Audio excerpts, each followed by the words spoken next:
भारताच्या इतिहासातील महान विभूती भारतरत्न डॉक्टर बाबासाहेब आंबेडकर यांच्या महापरिनिर्वाण दिनानिमित्त एकत्र जमलो आहोत.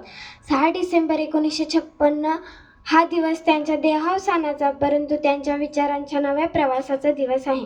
डॉक्टर आंबेडकरांचे जीवन म्हणजे संघर्षाची जिद्द, शिक्षणाची शक्ती आणि समानतेसाठीचा अखंड लढा. अत्यंत प्रतिकूल परिस्थितीत जन्म असूनही त्यांनी शिक्षणाची कास धरली. कोल्हापूरच्या शाळेपासून ते लंडन स्कूल ऑफ इकॉनॉमिक्स पर्यंतचा त्यांचा प्रवास हे दाखवतो की जगात कोणतीही गोष्ट अशक्य नाही, तर आपण आपल्या बाजूने शिक्षणाची ताकद ठेवली पाहिजे. ते केवळ दलितांचे नव्हे तर संपूर्ण समाजाचे मुक्तिदाते होते. भेदभाव, अन्याय, विषमता आणि अज्ञानाच्या अंधारावर त्यांनी विचारांचा प्रकाश पसरवला.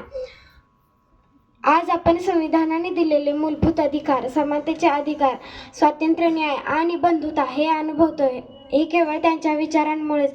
मित्रांनो, महापरिनिर्वाण दिन हा फक्त स्मरणाचा दिवस नाही, तर एक प्रतिज्ञेचा दिवस आहे.